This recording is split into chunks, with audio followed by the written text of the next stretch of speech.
मकर राशि, कैप्रिकॉर्न राशि। यदि आपकी मकर राशि है, यदि आपकी मकर लग्न है, तो ये वीडियो आपके पैसों की बात करने जा रही है और साथ में किस प्रकार सक्सेस मिलने वाली है, इस पर बात की जा रही है। देखिए, इस बात को विशेष ध्यान रखिएगा कि हम यहाँ पर कोई शॉर्टकट तरीका नहीं बता रहे हैं जो आपके आर्थिक स्थिति को बहुत ज्यादा बढ़ा दे।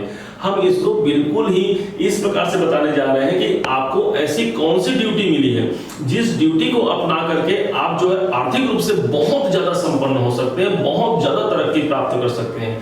ये हमारे पास ज्योतिष में ऐसे टूल्स मौजूद हैं जो हमको जो है सफलता की ओर ले जाते हैं। आइए प्रारंभ करते हैं इस वीडियो को। इसके पहले आप ये जान लें कि हमारे जीवन में एक शनि एक ऐसा ग्रह है जिसे कर्म का देवता माना गया है, जिसे दंड नायक की उपाधि दी गई है।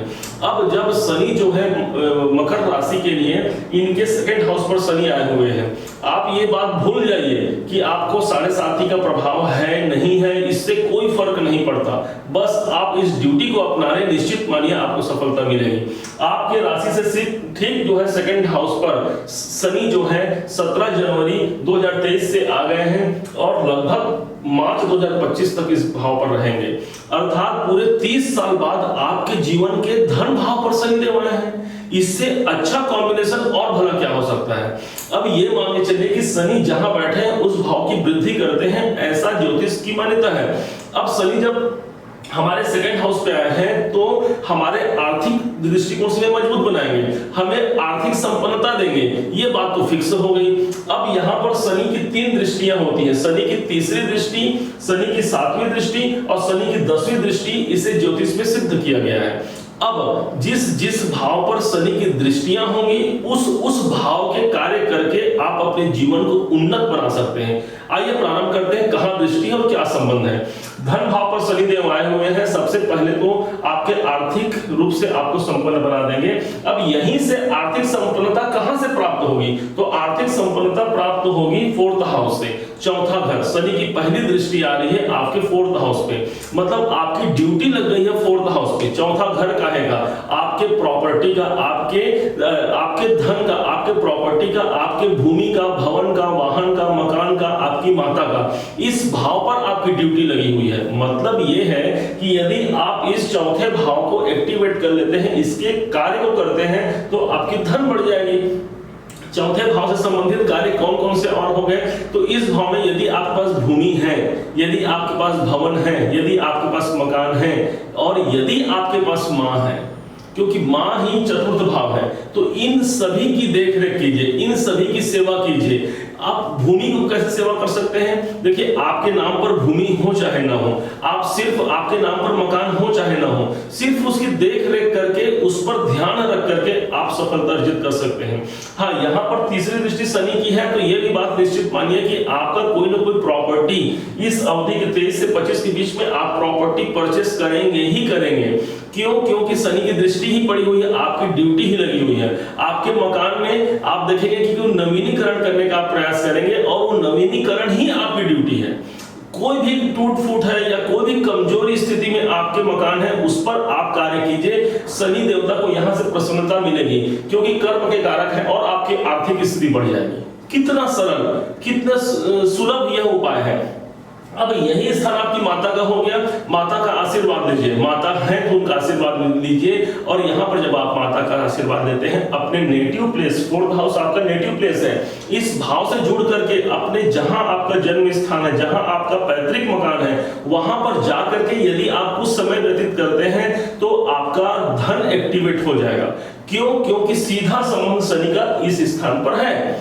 अब समझते हैं कि शनि की 7वीं दृष्टि सीधे पड़ रही है अष्टम भाव पर। अब यहां से धन भाव पर शनि बैठे हैं और अष्टम भाव को देख रहे हैं। अष्टम भाव तो यूं तो रुकावट का है, यूं तो पैसे के फंसने का है। तो शनि क्या पैसा फंसाएंगे? नहीं, शनि जो है आपके पुराने पैसे जो फंसे हुए हैं उनकी रिकवरी कराएंगे। अब कैसे कराएंगे? तो आपको देख रेख करना है अष्टम भाव की। अष्टम भाव काहे का? अष्टम भाव होता है आपके रिसर्च का, आपके खोज का, आपके ऑकल्ट का, आपके पूजा पाठ का, आपके गुप्त तंत्र मंत्र ज्ञान विज्ञान का। तो कहने का तात्पर्य यही हुआ कि आप इनसे जुड़ जाइए। तो यहाँ पर धन जो है आपको स्वतः ही अपने आप मिल जाएगी और सक्सेस का रास्ता भी यही है। अब अष्टम भाव पर यदि शनि की दृष्टि आ गई तो आप मानिए कि आपका धन कहीं फंसने वाला है और उस फंसने वाले की स्थिति में आप जाए ही ना, अर्थात लेन देन को बड़ी योग्यता पूर्वक बड़ी नियोजन बना करके धन का लेन देन आपको करना होगा। तो इससे क्या होगा, शनि ये कहेंगे कि वाह ये तो अपने पैसों का देखरेख अपने धन का निवेश बहुत अच्छे ढंग से करता है और आपकी आर्थिक संपन्नता बढ़ जाएगी। पॉइंट बहुत छोटा है परंतु इसका इफेक्ट बहुत बड़ा आपको देखने को मिलेगा। यदि आपको लग रहा है कि मुझे पहले से ही आर्थिक समस्या चल रही है, अब मैं इस आर्थिक समस्या से उभरूं कैसे, तो अष्टम भाव पर ही आ जाइए। अष्टम भाव ही वह भाव है जो आपको उस स्थान, उस पैसे की फंसाहट, उस आर्थिक तंगी से निकाल सकता है। आर्थिक तंगी से निकालने का एक सबसे सुंदर तरीका आपका अष्टम भाव आपको मिल गया है। शनि की कोई सामग्री, शनि आपका धनेश है वैसे भी, और धनेश जो है धन भाव पर आए हुए हैं, मतलब आर्थिक स्थिति को बढ़ाने के लिए आए हुए हैं। फिर भी अगर आर्थिक तंगी है तो शनि की सामग्री में कोई भी सामग्री आप ले सकते हैं, कोई लोहा ले सकते हैं, कोई काली वस्तु ले सकते हैं, अपने जूता चप्पल इत्यादि ले सकते हैं। इस स्थान पर इस शनि की सामग्री को एक स्थान पर अष्टम भाव पर, मतलब ये हो गया मान लीजिए पूर्व दिशा। अब इस पूर्व दिशा का ये हो गया आग्नेय दिशा, ये हो गया ईशान दिशा। ईशान दिशा की सामग्री को उठा करके आपको अपने घर के नैऋत्य भाग में रख देना है। जहां पर ये पश्चिम है मान लीजिए, और ये पश्चिम है तो ये वायव्य हो गया और नैऋत्य हो गया। पश्चिम और नैऋत्य के बीच का जो स्थान है, अर्थात नैऋत्य दिशा ही पश्चिम नैऋत्य के बीच का जो स्थान है, इसी स्थान पर दिशा के अनुसार आप शनि की कोई सामग्री को रख देते हैं तो आपकी आर्थिक स्थिति मजबूत हो जाएगी। ये कोई चमत्कार नहीं है, ये सिर्फ एस्ट्रो वास्तु का कॉम्बिनेशन है जो आपके जीवन को परिवर्तन कर सकता है। अब यहां से समझते हैं शनि की एक दृष्टि पड़ रही है, सीधी 10वीं दृष्टि शनि की पड़ रही है आपके लाभ भवन पर। भाई यदि लाभ धन भवन पर बैठा हुआ कोई व्यक्ति लाभ को देखे, आप समझिए आपके पास दो घर हैं, एक आप बैठे हुए हैं धन भाव पर बैठे हैं, मतलब पैसे के पूरे भंडार पर आप बैठे हैं, और आपकी दृष्टि कहां है, लाभ घर पर है। मतलब कितना अच्छा कॉम्बिनेशन हो गया। आप यहीं से बैठे बैठे अपने धन को मैनेज करेंगे। मतलब ये स्थान कहेगा आपकी इच्छाओं की पूर्ति का। जो कुछ भी आपने इच्छा रखा है उस पर आपकी ड्यूटी लगा दिए हैं शनिदेव।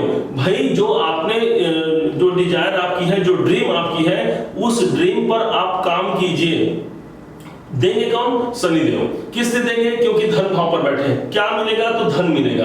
किससे मिलेगा, क्योंकि शनि की दृष्टि दशम पर है, आपकी ड्यूटी है। आप यदि ड्यूटी निभा लेते हैं, देखिए मेरी कोई भी डिजायर हो सकती है, हो सकता है मेरी कामना जो है वो मुझे पैसे प्राप्ति की है, तो मैं क्या करूंगा, उस पैसे को प्राप्त करने के लिए मैं अनेक साधन यूज करूंगा कि कैसे मेरे कार्य में ऐसे मैं क्या कर सकता हूं, कैसे मैं अपने कार्य को ग्रोथ कर सकता हूं, कैसे मार्केटिंग कर सकता हूं, कैसे लोगों तक अपने प्रोडक्ट को पहुंचा सकता हूं, जिसके द्वारा मेरी आर्थिक स्थिति मजबूत हो जाए। यकीन मानिए यह लाभ का स्थान है। धनेश की दृष्टि जब भी लाभ भवन पर जाती है, ज्योतिष के अनुसार वो बहुत अच्छा समय माना जाता है आर्थिक दृष्टिकोण से। इसलिए मकर राशि के लोग जरा भी परेशान ना हो, पुरानी स्थिति कितनी भी बेकार रही हो, कितनी भी आर्थिक तंगी रही हो। यहाँ पर दूसरी बात आपको समझना होगा कि यदि कुंडली में भी शनि की स्थिति आपकी अच्छी है और शनि आपके बल दे रहे हैं आपकी कुंडली को, तो निश्चय मानिए कि यह आर्थिक संपन्नताओं को देने वाला होगा। यही वो स्थान है जो सोशल सर्कल को दिखाता है, सामाजिक कार्य को दिखाता है। आप सामाजिक कार्य से जुड़ जाइए। कोई ना कोई ऐसा कहीं पर कोई सांस्कृतिक कार्यक्रम हो रहा है, कोई सार्वजनिक कार्यक्रम हो रहा है, तो उस स्थान पर अपना सहयोग दीजिए। क्यों, क्योंकि 10वीं दृष्टि शनि की पड़ती है, तो वैसे भी काल पुरुष की कुंडली में दशम भाव शनि का अपना कर्म का भाव ही होता है। मतलब आपको वहां काम करना है, तो आप देखेंगे आपको लोगों से आपको काम मिलेगा, और यही आप एजुकेशन प्राप्त कर रहे हैं यदि आपकी तो अच्छी बात है, और नहीं तो अपने ज्ञान को आप दूसरों को बांटिए। जब आप दूसरों को बांटेंगे अपने एजुकेशन को, तो वहां से भी आपको अच्छा खासा धन प्राप्त होगा। उम्मीद है आप जो है इस बात को भली भांति समझ गए होंगे। शनि की दृष्टि, एक दृष्टि तो आपके चतुर्थ भाव पर, भूमि भवन वाहन मकान पर आपको अपना ध्यान रखना है। एक दृष्टि पड़ गई अष्टम भाव पर। अष्टम भाव मतलब गुप्त विद्याओं का हो गया, अपने जीवन में अपने जिस कार्य फील्ड से हैं आप, उस कार्य फील्ड में परिवर्तन का समय है, तो उसमें देखिए क्या क्या परिवर्तन है। एक दृष्टि है लाभ, कैसे लाभ आएगा, विचार कीजिए, दिमाग लगाइए, कहां से लाभ आएगा, किस जगह से लाभ आएगा। और लाभ तभी आएगा जब आपका वहां ड्यूटी लगेगा, और जब आप वहां पर पसीना जो बहाएंगे ना, ये पसीना कोई नॉर्मल नहीं होगा, क्योंकि पसीना शनि को बड़ा पसंद होता है। कारण क्योंकि ये कर्म के देवता है, और जब कोई मेहनत करता है ना तो शनि को बड़ा अच्छा लगता है, और बोलते हैं कि हाँ भाई इससे तो मेहनत किया और इसको सफलता मिलेगी। बहुत लोगों के मन में ये भी बनी रहती है कि मुझे तो ये कुछ भी नहीं मिल रहा है। क्यों? क्योंकि शनि जो है दूसरे भाव पर आए हैं, मुझे कुछ भी प्राप्त नहीं हो रहा है। तो भाई जो अकर्मण्य व्यक्ति होते हैं, जो काम करना ही नहीं चाहते, वो बैठे बैठे जो फल खाना चाहते हैं, उनके लिए शनि का गोचर अनुकूल नहीं है।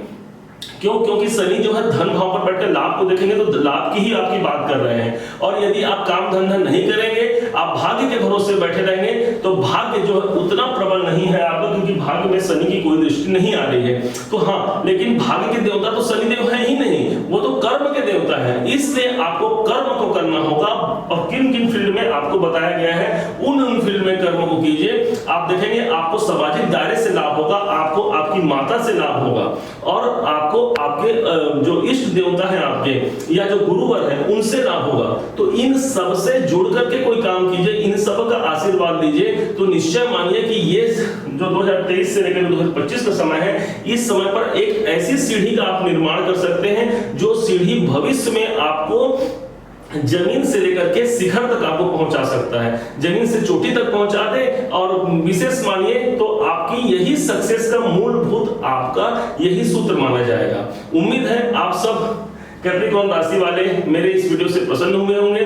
भगवान आपके जीवन को अच्छा बनाए और आप उन्नति के मार्ग पर सदैव अग्रसर रहें। इसी शुभकामनाओं के साथ मैं आपसे विदा लेता हूं। परंतु हाँ, एक बात और, यदि आपने अभी तक मेरे चैनल को लाइक नहीं किया है, सब्सक्राइब नहीं किया है, बेल आइकन को नहीं दबाया है, तो प्लीज इसे कर लें और अपना कमेंट जरूर भेजें कि आपको मेरा यह प्रयास कैसा लगा। आप सबका दिवस जो है मंगलमय हो। इसी शुभकामनाओं के साथ मैं आपसे विदा लेता हूं। नमस्कार।